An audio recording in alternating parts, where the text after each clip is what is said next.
एक स्टूडेंट है वो रिसर्च प्रोग्राम में जा तो रहा है अपने डिपेंडेंट्स के साथ, लेकिन उसको यहाँ पर रिसर्च प्रपोजल सबमिट नहीं करवाना पड़ता। बहुत सारी क्यूरीज आ रही हैं, सवालात के अंबार लगे हुए हैं। स्टूडेंट्स यूनिवर्सिटी ऑफ ग्लॉस्टरशायर क्यों जाना चाह रहे स्टूडेंट के साथ उसके 5 डिपेंडेंट है, 4 हैं या मोर देन 5 हैं, उन सब के लिए एक बहुत अच्छी अपॉर्चुनिटी है। हैं? एडमिशन के लिए ऐसी क्या फ्लेक्सिबिलिटी थी? इस यूनिवर्सिटी में MOI एक्सेप्ट हो रहा है। आपको किसी भी इंग्लिश टेस्ट देने की ज़रूरत नहीं है। प्रोसीजर सारा वही जेनेरिक है जो एक नॉर्मल सिंगल स्टूडेंट का होता है। यूनिवर्सिटी के साथ एक हमारा एक बहुत अच्छा टर्म्स है, तो हम क्वेश्चन स्टूडेंट्स को खुद प्रिपरेशन करवाते हैं।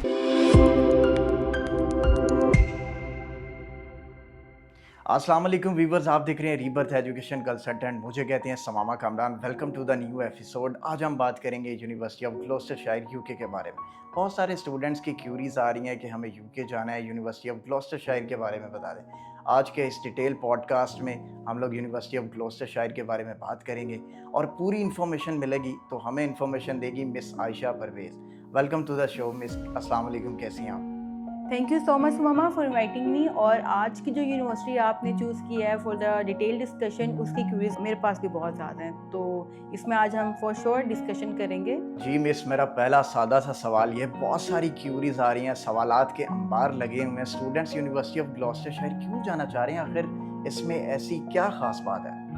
जी मामा, यूनिवर्सिटी ऑफ ग्लॉस्टरशायर इसीलिए बहुत ज़्यादा मार्केट में हॉट प्रोडक्ट हो रही है क्योंकि ये स्टूडेंट के स्पाउस को, डिपेंडेंट को अलाउ कर रही है। अगर स्टूडेंट के साथ उसके 5 डिपेंडेंट है, 4 हैं या मोर देन 5 हैं, तो उन सब के लिए एक बहुत अच्छी अपॉर्चुनिटी है। मिस, ये तो बड़ी बेहतरीन सी बात होगी कि स्पाउस के साथ भी जाया जा सकता है। तो यूनिवर्सिटी ऑफ ग्लॉस्टरशायर में एडमिशन के लिए ऐसी क्या फ्लेक्सिबिलिटीज़ है?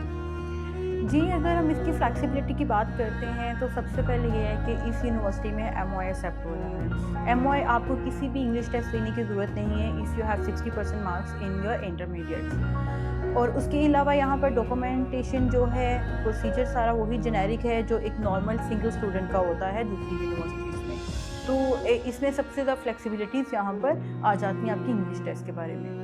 नेक्स्ट क्वेश्चन आपसे मेरा ये है कि इंटरव्यूज़ कितने किस्म के होते हैं? ऑनलाइन होते हैं या फिजिकल होते हैं? जी, इस मामा इसमें 2 इंटरव्यूज़ होते हैं। सूटेबिलिटी इंटरव्यू होता है, क्रेडिबिलिटी इंटरव्यू होता है। आपका जब ऑफ़र लेटर रिसीव हो जाता है, ठीक है, तो अगर उसमें किसी इंग्लिश टेस्ट की रिक्वायरमेंट है या कोई और कंडीशन है, तो उसके साथ आपका एक सूटेबिलिटी इंटरव्यू भी आता है जिसको बुक करना होता है। वो आपका पास होता है, अब अपनी रिक्वायर्ड जो कंडीशंस होती हैं उन डॉक्यूमेंट्स को भी अपलोड करते हो, तो हम उसके साथ एक अनकंडीशनल ऑफ़र लेटर आ जाता है और उसके साथ क्रेडिबिलिटी इंटरव्यू आ जाता है। दोनों इंटरव्यूज़ जो है वो बहुत सिमिलर हैं, एक जेनेरिक क्वेश्चंस हैं, क्वाइट ईजी है। यूनिवर्सिटी क्योंकि ऑन बोर्ड है तो उनके साथ एक हमारा एक बहुत अच्छा टर्म्स है, तो हम क्वेश्चन स्टूडेंट्स को खुद प्रिपरेशन करवाते हैं और वो उसको ईजीली इसको पास आउट कर लेते हैं। बस बहुत सारे स्टूडेंट्स ये पूछते हैं कि रिसर्च प्रपोजल चाहिए होगा, तो उस बारे में क्या क्राइटेरिया होता है? रिसर्च प्रपोजल रिक्वायर होता है या नहीं? यूनिवर्सिटी डिमांड करती है या आपको खुद प्रोवाइड करना होता है? जी, इस मामा रिसर्च प्रपोजल मैंडेटरी होता है रिसर्च प्रोग्राम के लिए। जैसे बहुत सी यूनिवर्सिटीज़ हैं वो रिसर्च प्रपोजल को मैंडेटरी करती हैं, लेकिन यूनिवर्सिटी ऑफ ग्लॉस्टरशायर में इसकी भी फ्लेक्सिबिलिटी है कि एक स्टूडेंट है वो रिसर्च प्रोग्राम में जा तो रहा है अपने डिपेंडेंट्स के साथ, लेकिन उसको यहाँ पर रिसर्च प्रपोजल सबमिट नहीं करवाना पड़ता। तो ये एक बहुत बड़ा एज है उन स्टूडेंट्स के लिए जो अपने डिपेंडेंट वीज़ाज़ को परस्यू कर रहे हैं। अच्छा मिस, ये बताइएगा कि स्टूडेंट्स ना डेफर हो जाते हैं अमूमन। जनवरी इनटेक जो स्टूडेंट ऑलरेडी मिस कर चुके हैं, तो इसका बेस्ट टाइम पीरियड क्या होता है जब स्टूडेंट अप्लाई कर सकता है? उसको ये 100% श्योरिटी हो कि उसका एडमिशन हो जाएगा?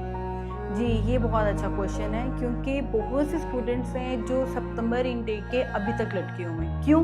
क्योंकि उन्होंने राइट टाइम पर एप्लीकेशन नहीं की। अभी सितंबर इनटेक के लिए मेरे पास जो क्वेरीज आ रही हैं, मुझे मेक श्योर करें कि वो अपनी फरवरी एंड और मार्च फर्स्ट तक एप्लीकेशन करवा लेंगे ताकि हम उनको अप्रैल एंड और मई स्टार्टिंग में कैश दे दें। अगर उनको मई स्टार्ट में कैश इशू हो जाता है तो इट्स मीन डैट के सितंबर इनटेक उनका है, और अगर वो आते हैं हमारे पास जून जुलाई में तो हम उनके लिए सितंबर इनटेक के लिए प्रोसीजर स्टार्ट नहीं करेंगे, वो फिर नेक्स्ट जनवरी के लिए होंगे। क्यों? क्योंकि यहाँ पर ट्रैफिक बहुत ज़्यादा, कैश लिमिटेड है, तो इसके लिए आपको अर्ली बर्ड बनना पड़ता है। और इसमें से मम्मा एक और मैं बड़ी प्लस पॉइंट बात जो भूल गई थी कि वो स्टूडेंट जिनका गैप है, यहाँ पर maximum 15 year of gap accept हो रहा है, तो ये वो उन स्टूडेंट्स के लिए बहुत अच्छी ऑप्शंस हैं। बल्कि स्पाउस के लिए मोस्टली स्टूडेंट का गैप होता है, तो उनके लिए एक बहुत बड़ी फ्लेक्सिबिलिटी है यहाँ पर। अगर आप लोग भी यूनिवर्सिटी ऑफ ग्लॉस्टरशायर के बारे में डिटेल इन्फॉर्मेशन लेना चाहते हैं और यहाँ पर इंटरेस्टेड हैं कि एडमिशन लिया जाए, तो आज ही रीबर्थ एजुकेशन कंसल्टेंट से रब्ता कीजिए। इंशाल्लाह अगले एपिसोड में एक नई यूनिवर्सिटी के बारे में इन्फॉर्मेशन शेयर करेंगे। Thank you.